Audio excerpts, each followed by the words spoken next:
Hello दोस्तों, तो स्वागत है एक बार फिर से आपका V Star Education YouTube channel पे। और आज के इस लेक्चर में हम बात करने वाले हैं कि CSIR नेट लाइफ साइंस के लिए हमें कौन सी 6 से 7 यूनिट अपनी चूज करनी चाहिए, यानी कि हम कौन सी 6 से 7 यूनिट अपनी डिसाइड करें कि हम उनको पढ़ के अपना एग्जाम क्लियर कर सकें। ठीक है, बट उससे पहले गाइज एक नोटिफिकेशन आपके लिए कि मैं आपका CSIR नेट लाइफ साइंस के लिए यूट्यूब पर आपका कंप्लीट कोर्स करा रहा हूं। अगर आपने अभी तक चैनल को सब्सक्राइब नहीं किया तो चैनल को सब्सक्राइब कर लीजिए और बेल आइकन को भी प्रेस कर दीजिए, जिससे कि आपको कोई सा भी लेक्चर या फिर कोई सी भी नोटिफिकेशन मिले सबसे पहले।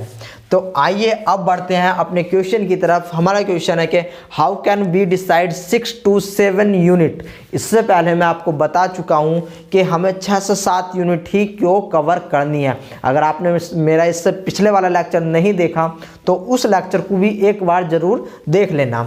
तो यहाँ पर हम बात करेंगे कि हमें 6 से 7 यूनिट कौन कौन सी डिसाइड करनी है। देखो, आपका क्या है कि आपको 6 से 7 यूनिट डिसाइड करनी है।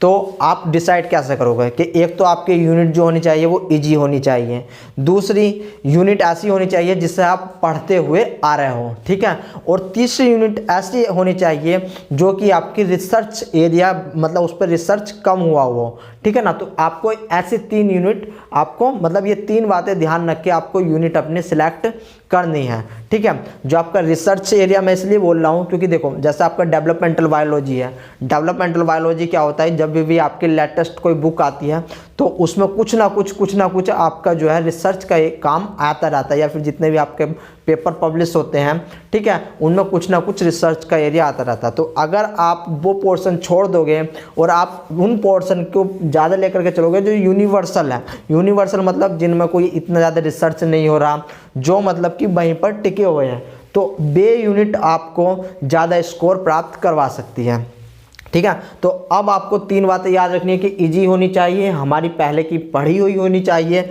और तीसरा ये कि वो रिसर्च एरिया की ना हो, ठीक है। तो इतना आपको पता लग गया। अब देखो, अब करना क्या है आपको।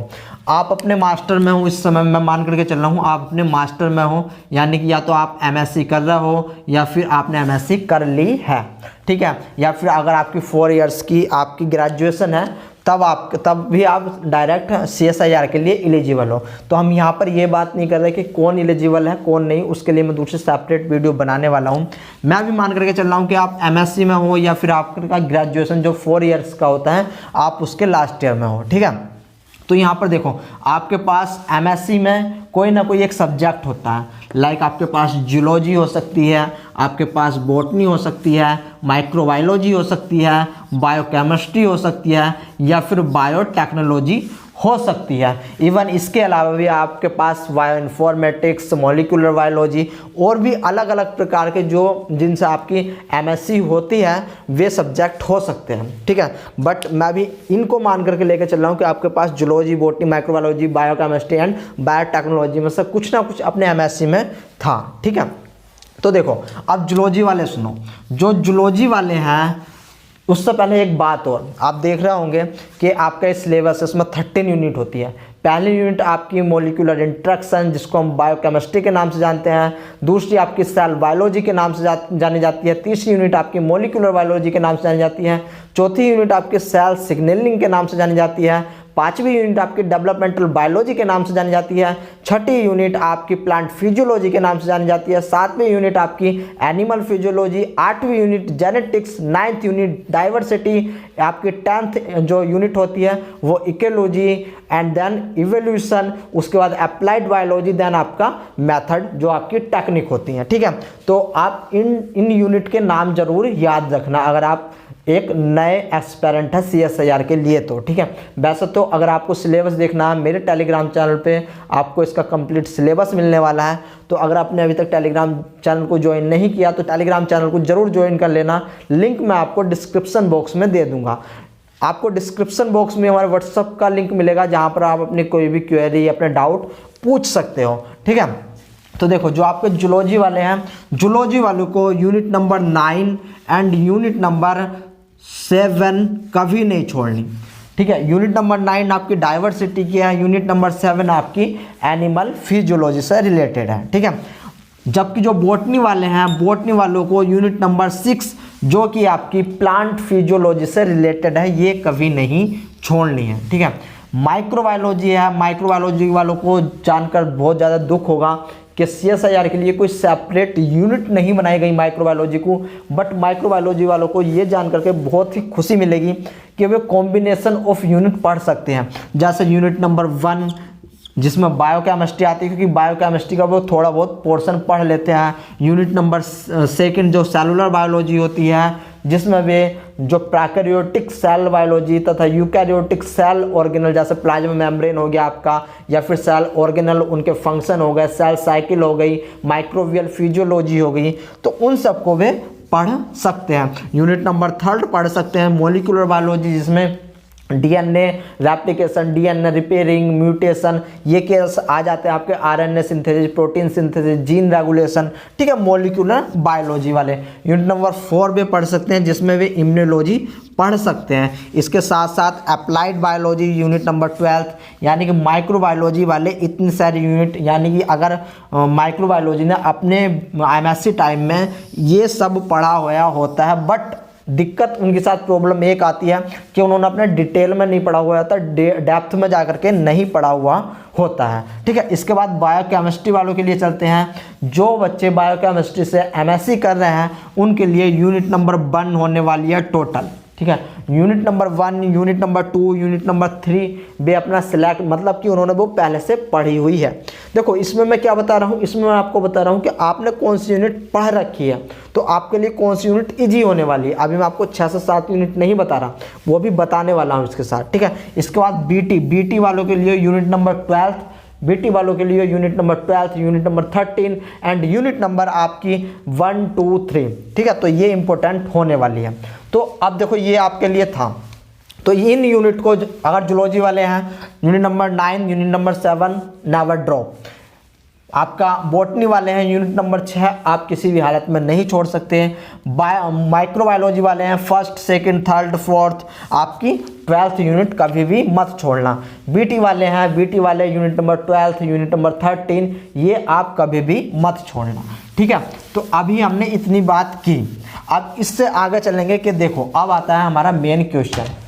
अब तक तो था कि हमने क्या पढ़ रखा है, कि हमने जो हमारा दूसरा स्टेप था ना कि हमने क्या पढ़ा हुआ है, हम उसे चूज करें, तो वो हमने देख लिया। अब हमें क्या पढ़ना है, तो देखो हम लेकर के चलेंगे कि इजी यूनिट कौन सी है। हम अब इजी यूनिट पर चलने वाले हैं। तो इजी यूनिट आपकी होने वाली है 2nd, जिसको हम सेल बायोलॉजी के नाम से भी जानते हैं। Unit number 3 molecular biology easy unit है। इसके बाद यूनिट नंबर 4 जिसमें आपका cell communication and cell signalling आ जाता है। इसमें से आपने कभी ना कभी अपनी इम्यूनोलॉजी जरूर पढ़ी होगी। जितनी भी आपकी इसमें बुक लगेंगी CSIR में, वो सब मैंने टेलीग्राम चैनल पे अपलोड कर रखे हैं और उनके लेटेस्ट वर्जन अपलोड कर रखे हैं।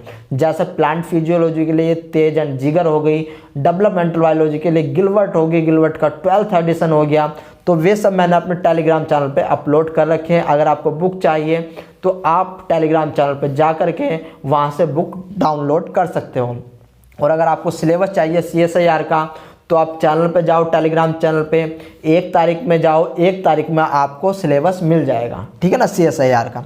इसके बाद आप यूनिट जो सिलेक्ट करोगे, यूनिट सिलेक्ट करना आप इकोलॉजी यानी कि unit number 10, then evolution unit number 11th। ठीक है, तो ये यूनिट आपकी काफ़ी इजी यूनिट में से गिनी जाती है। ठीक है, ये यूनिट आपकी काफ़ी इजी यूनिट होती है और कभी ना कभी आप अपने 12th से लेकर के MSc तक आपने इनके बारे में जरूर पढ़ा हुआ होता है। ठीक है, सेलुलर बायोलॉजी में आपका क्या आता है, प्लाज्मा मेम्ब्रेन आते हैं, सेल ऑर्गेनल आते हैं, सब mitochondria, endoplasmic reticulum, Golgi body, lysosome, nucleus. ठीक है, तो ये सब आते हैं। इसके साथ साथ cell cycle, cell division, microbial physiology. इसके बाद यूनिट नंबर 3 में आपका मॉलिक्यूलर माइक्रोबायोलॉजी, जिसमें हम पढ़ते हैं DNA की रेप्लिकेशन, DNA रिपेयरिंग, DNA की सिस्टम, चाहे वो प्रोकैरियोटिक चाहे फिर वो आपका यूकैरियोटिक्स हो। ठीक है ना, उसके साथ साथ RNA की सिंथेसिस, प्रोटीन की सिंथेसिस, जीन रेगुलेशन, ये सब हम पढ़ते हैं आपके यूनिट नंबर 3 में। ठीक है। इसके बाद यूनिट नंबर 4 में हम देखते हैं होस्ट पैरासाइट इंटरेक्शन। इसके बाद हम देखते हैं कि सेल टू सेल कम्युनिकेशन कैसा हो रहा है, सेल सिग्नलिंग कैसे चल रही है, इम्यूनोलॉजी हम पढ़ते हैं यूनिट नंबर 4 में, ठीक है। इसके बाद यूनिट नंबर 10 में हम पढ़ते हैं इकोलॉजी। इकोलॉजी के फंडामेंटल्स पढ़ते हैं कि बहुत बेसिक सा पढ़ा जाता है, ठीक है ना। इसके बाद यूनिट नंबर 11 हमारी इवोल्यूशन की है, ठीक है। तो आपकी 2, 4 और 5 यूनिट हो चुकी है। अब आपकी आ जाती है जो बड़ी बड़ी यूनिट होती हैं, जैसे कि आप ले सकते हो जेनेटिक्स, ठीक है, जिसको हम इनहेरिटेंस बायोलॉजी के नाम से भी जानते हैं, यूनिट नंबर 8। इसको हम यूनिट नंबर 8 कर दो, ठीक है ना। इसके बाद आप ले सकते हो डेवलपमेंटल बायोलॉजी, जिसको हम बोलते हैं यूनिट नंबर आपका 5। इसके बाद आपका आती है प्लांट फिजियोलॉजी, ये आपकी आती है यूनिट नंबर 6। फिर आपकी आती है एनिमल फिजियोलॉजी, ये आपकी रहती है यूनिट नंबर 7, ठीक है। इसके बाद मेथड एंड बायोलॉजी, जो भी आपकी टेक्निक है, वो आ जाती है यूनिट नंबर 13, ठीक है। 12th को भी हम इसी में पढ़ते हैं क्योंकि वो अप्लाइड बायोलॉजी है और उसमें भी आपकी टेक्निक्स दी होती है। वे टेक्निक्स माइक्रोबायोलॉजी, इम्यूनोलॉजी, बायोटेक्नोलॉजी इनसे रिलेटेड होती है, ठीक है। तो ये आ जाती है। तो देखो अब आपको ये तो कभी छोड़नी नहीं है, ये तो आपको चूज करनी है, ठीक है। हो गया, आपको 5 यूनिट होगी। अब आप इनमें से कोई भी 2 यूनिट सिलेक्ट कर लो अपनी, जो भी आपके पास मास्टर था उसके अकॉर्डिंग। अगर मैं आपको सजेशन दूं तो देखो जेनेटिक्स आपकी सिंपल है बट थोड़ी समझने वाली है, कॉन्सेप्चुअल है आपकी, ठीक है ना। डेवलपमेंटल बायोलॉजी, इसमें काफ़ी कुछ समझने का है और काफ़ी इजी यूनिट है। थोड़े इसमें जीन आ जाते हैं, ठीक है। वे जीन आपको हो सकता है कि आपको रटने पड़े, थोड़े याद करने पड़े, बट उनका निमोनिक्स सब काफ़ी अच्छा निमोनिक्स है। प्लांट फिजियोलॉजी, अगर आपके पास अपना मास्टर में बॉटनी है तो आपके लिए प्लांट फिजियोलॉजी बेटर है। अब ये तो थी आपकी 6 से 7 यूनिट के आपको कौन सी कवर करनी है। अब क्वेश्चन आता है कि मैं इनमें से कौन कौन सी यूनिट कवर कराने वाला हूँ, ठीक है ना। मैं इनमें से कौन कौन सी यूनिट कवर कराने वाला हूँ, तो लेक्चर ज़्यादा लंबा हो गया है, ठीक है। तो इस बात को मैं अपनी नेक्स्ट लेक्चर में बताने वाला हूँ। चैनल को अगर अभी तक सब्सक्राइब नहीं करा तो चैनल को सब्सक्राइब कर लो, क्योंकि कल को जब मैं वीडियो अपलोड करूँ ये, तो उसका नोटिफिकेशन आपको जाए और अपनी आप अच्छे से तैयारी कर सके। इसी के साथ हम मिलते हैं नेक्स्ट लेक्चर में, जिसमें मैं आपको बताऊँगा कि मैं कौन कौन सी यूनिट कवर कराने वाला हूँ।